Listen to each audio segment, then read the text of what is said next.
2023 was a fantastic year for game releases, but now that that's over, it's time to look ahead and see what 2024 might have to offer.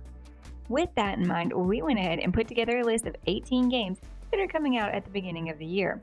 And if you ask me, I think 2024 is starting off pretty strong. Now, let's go ahead and get into this one. Starting off the year, we have Prince of Persia: The Lost Crown. It's been over a decade since the last major Prince of Persia game, and we are finally getting a new one. And this one has ditched the third-person action-adventure style and is going back to the original roots of platforming with some major updates, making it more of a Metroidvania-style game. Another major change this time around is you won't actually be playing as the prince, as he's been captured, but instead you'll be playing as Sargon as you attempt to rescue the prince. The game has received great praise from pretty much everyone who's gotten to test it early, and if you're into Metroidvania games, I would highly recommend adding this one to your collection.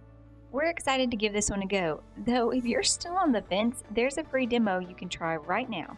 Prince of Persia: The Lost Crown will be releasing on all devices January 18th.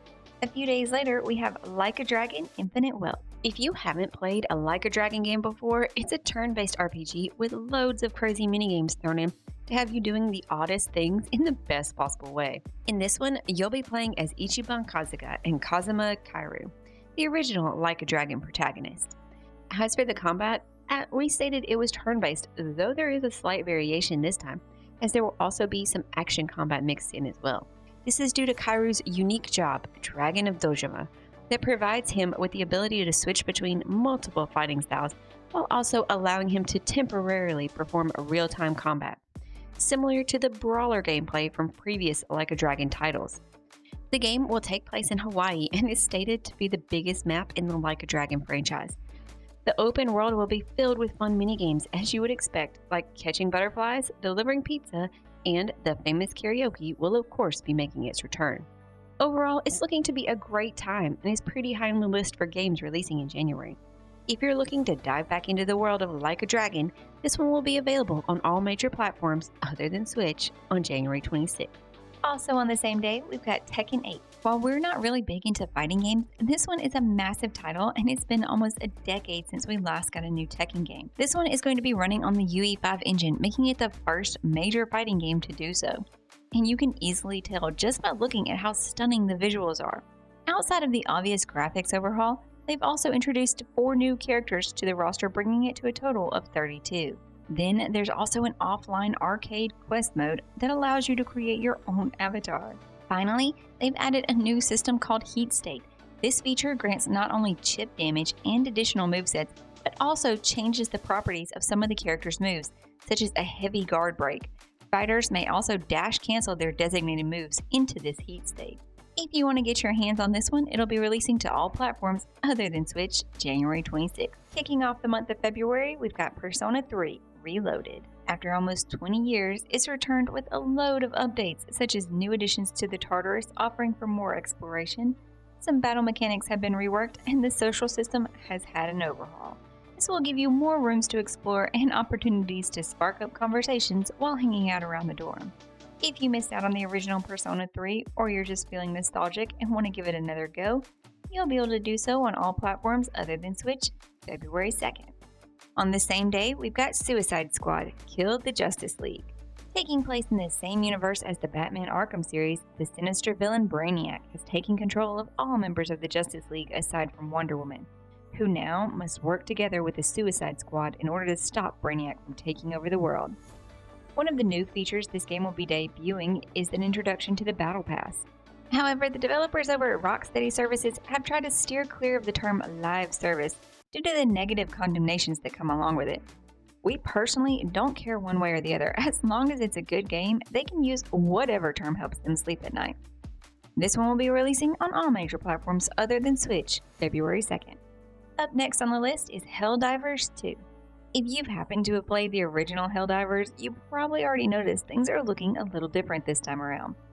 The original Helldivers was a top-down shooter, and this time they've decided to go with a third-person perspective, which to me makes it feel like you've been dropped off in a Starship Troopers movie, and I'm all for it.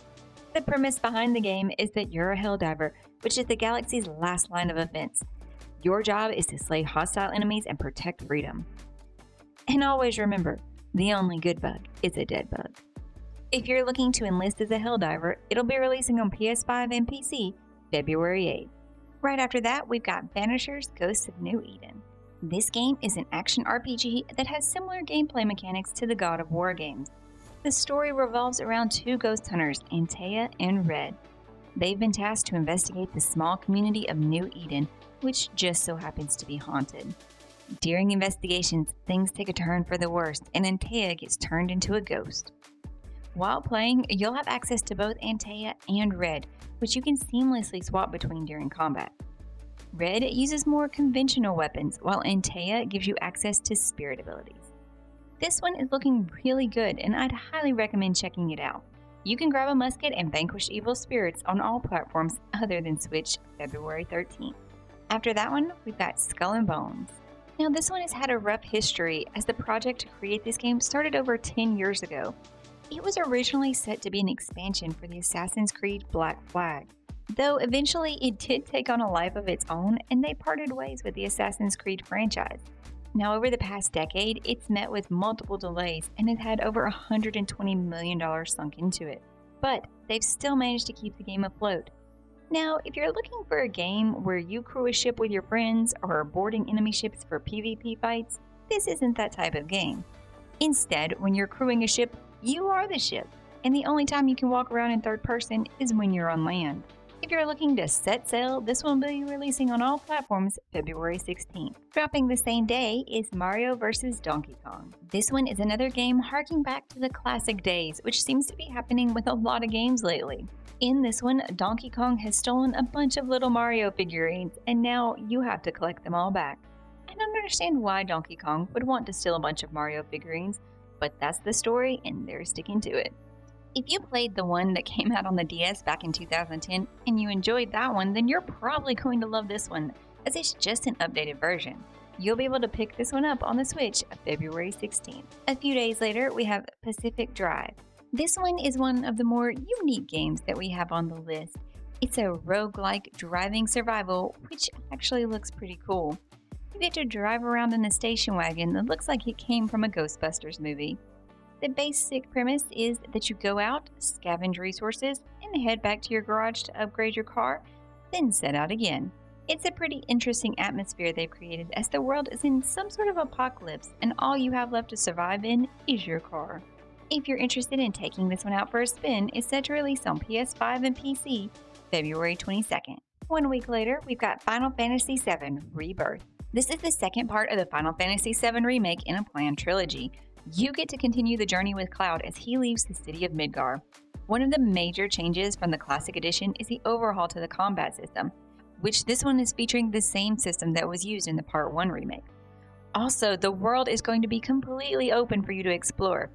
In this edition of the story, you'll be gaining access to the Golden Saucer and tons of the fun minigames. Unfortunately, snowboarding didn't make the cut this time around, though it is confirmed to be making its appearance in Part 3.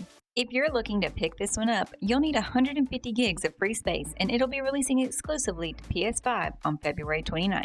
Kicking off the month of March is Homeworld 3. For all the fans who've been waiting over 20 years, Homeworld is finally getting a sequel. The last Homeworld was released back in 2003, and the team behind it stated they've been waiting for technology to catch up so they could deliver the product they envisioned. They have dubbed it a love letter to the fans, and it really shows all the passion that's gone into it. You can see the behind-the-scenes documentary they released over on the studio's channel. If you've been eagerly awaiting this one, it'll be dropping on PC March the 8th. Later that month, we've got Alone in the Dark. This one is set at Derceto Manor, which longtime fans should remember from the original. Though this one takes place in the same manner, it's not being dubbed as a remake, instead a revival, as this one will have its own unique story. Speaking of the story, they brought in some pretty big actors to take on the roles of the leading protagonists, with Stranger Things' David Harbour playing Edward Carnby and Killing Eve's Jodie Comer as Eve Hartwood. One of the major changes you'll notice is a third-person perspective, making it feel more similar to titles like Resident Evil. If you're looking to explore this Southern Gothic manor, it'll be releasing on all platforms other than Switch March 20th. 2 days later, we've got Dragon's Dogma 2. Out of all the games on this list, this is the one that we're most looking forward to. If you didn't play the original, it's a fantastic game that didn't garner nearly the amount of support it deserved.